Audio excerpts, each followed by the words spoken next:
Hello everyone, welcome back on my YouTube channel. आज के session में हम डिस्कस करेंगे the forest act. The forest act 1927। Previous video lecture से हमने ये टॉपिक स्टार्ट किया है। In the previous video lecture we have covered about the main objective of forest act. कौन कौन से मेन ऑब्जेक्टिव है इंडियन फॉरेस्ट एक्ट के, तो वो हम ऑलरेडी कवर कर चुके हैं।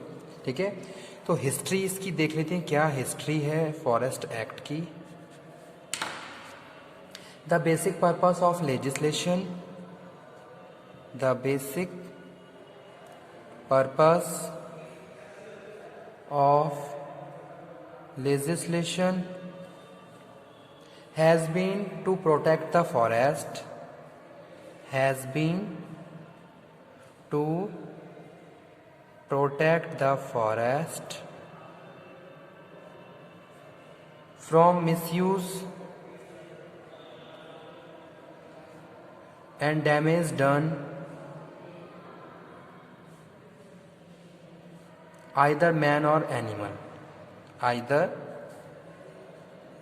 man or animal। Okay, forest policy objectives, क्या क्या ऑब्जेक्टिव हैं फॉरेस्ट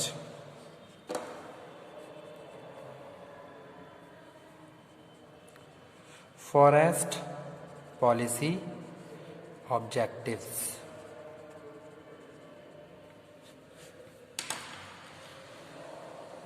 फर्स्ट वन यहाँ पे हम बात कर रहे हैं lay down procedure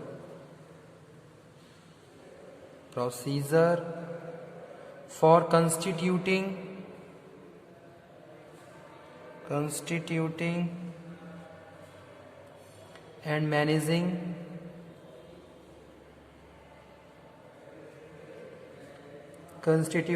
and managing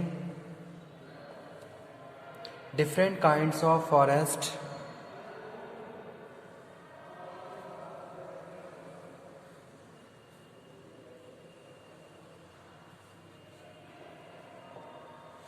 like reserve and protected forest, like reserve and protected forest. तो ये क्या है, फॉरेस्ट पॉलिसी का फर्स्ट ऑब्जेक्टिव है। सेकंड बात कर रहे हैं provide rules to restrict people action in around public and community forest. ठीक है, तो ये भी मैं यहाँ पे मेंशन कर देता हूँ। प्रोवाइड रूल्स यानी कि कुछ रूल्स भी बनाए गए हैं और कुछ रेस्ट्रिक्शंस भी हैं फॉर पब्लिक एक्शन, लोगों के लिए। Provide rules to restrict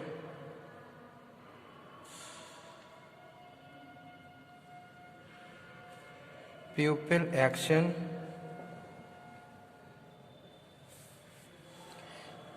in and around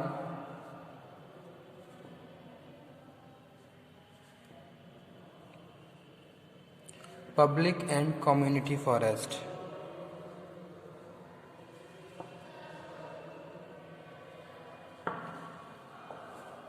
ठीक है, उसके बाद नेक्स्ट वन यहाँ पे हम बात कर रहे हैं थर्ड ऑब्जेक्टिव की, जो है prescribe duties of the public and public servant. Okay, prescribe duties of public यानी कि according to this act certain duties has been prescribe for the officers who are appointed by the government, central या state government. ठीक है, और साथ के साथ लोग जो भी हम आम जनता है उन लोगों के लिए भी कुछ ड्यूटीज़ बनाई गई हैं, तो वो प्रिस्क्रिप्शन यहाँ पे दिया हुआ है। Prescribe duties of the public and public servant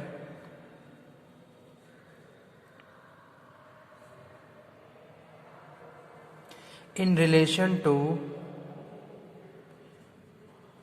forest.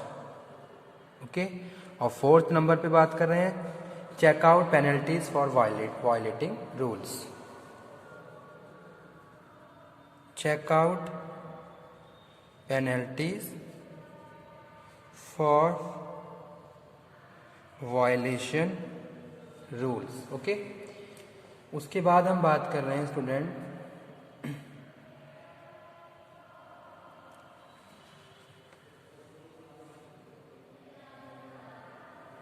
Reserved forest की, रिजर्व्ड फॉरेस्ट यानी कि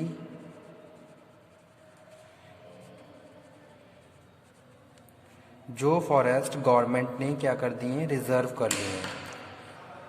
the most well stocked forest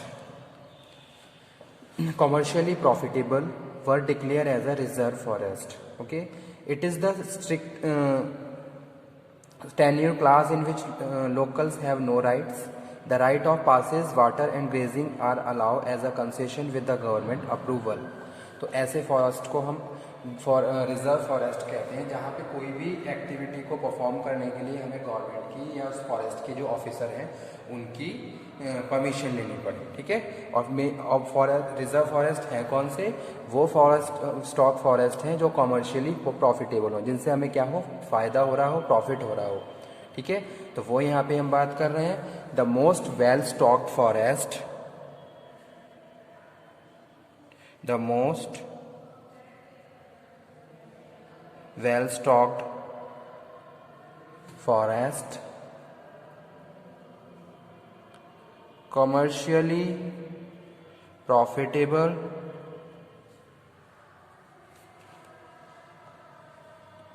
were declared as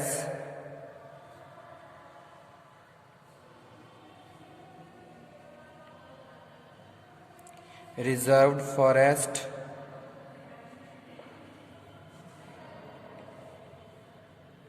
उसके बाद नेक्स्ट है forest officer.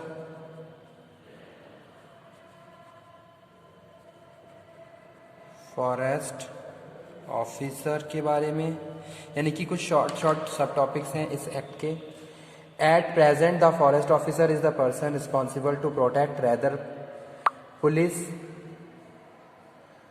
And these power are vested in him under the forest act 1927।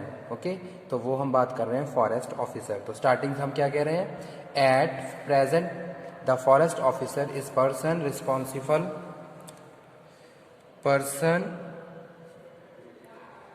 Responsible to protect,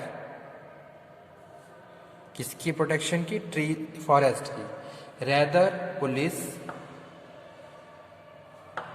and this power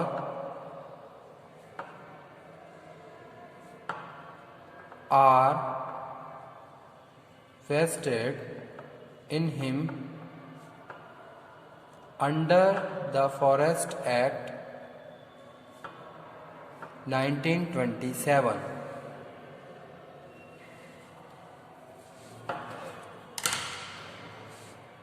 Next, power of forest officer. Power of forest officer. Which are the main power of the forest officer? Under section 8 of this chapter, under section 8 of chapter 2nd, the main powers are Forest Act of 1927. The government may invest any forest officer with the following powers. Okay, the power to enter upon the land law,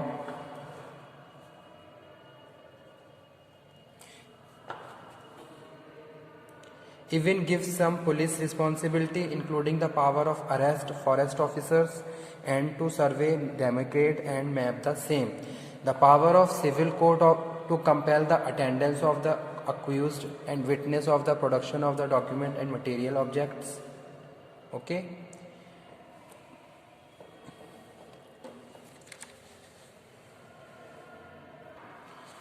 So today topic is about the Forest Act. ठीक है, इसमें हमने discuss किया क्या history है इसकी।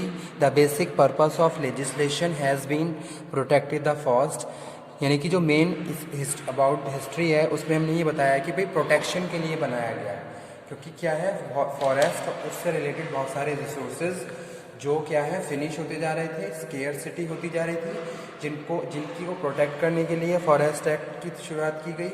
Okay, उसके बाद बात कर रहे हैं फॉरेस्ट पॉलिसी ऑब्जेक्टिव्स। इसमें हम बात कर रहे हैं the lays down procedure for constituting and managing different kinds of forest like reserve और प्रोटेक्टेड फॉरेस्ट. तो रिजर्व फॉरेस्ट और प्रोटेक्टिव फॉरेस्ट है, ये डिक्लेरेशन होता है बाय द गवर्नमेंट उनको डिक्लेयर कर देती है. फिर उसी के हिसाब से वहाँ पे कुछ प्रोविज़न इम्पोज किए जाते हैं और उसके हिसाब से वहाँ की फंक्शनिंग को परफॉर्म किया जाता है. ठीक है. Provide rules to restrict people action and around public and community forest. उसके बाद हमने बात करी रिजर्व फॉरेस्ट की, फॉरेस्ट ऑफिसर्स की, और नेक्स्ट हम अपने लेक्चर में बात करेंगे विलेज फॉरेस्ट के बारे में. ओके, तो आज का टॉपिक हमारा यही था.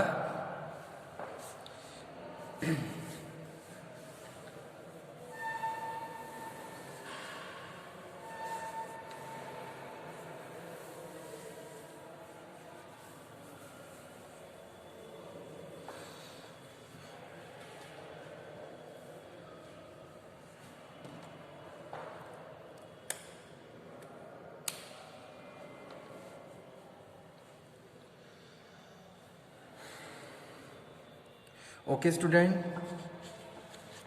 अगर किसी भी टॉपिक में आपको कोई प्रॉब्लम है तो आप उस टॉपिक को दोबारा डिस्कस कर सकते हैं. इवन एनवायरमेंटल साइंस में मैंने जितने भी लेक्चर डिलीवर करे हैं, जैसे कि इससे प्रीवियस लेक्चर में हमने इंडियन प्रोटेक्शन एक्ट की बात करी थी, एनवायरमेंटल प्रोटेक्शन एक्ट की बात करी थी. ठीक है, उसमें भी किसी टॉपिक में आपको प्रॉब्लम है तो आप उसको दोबारा.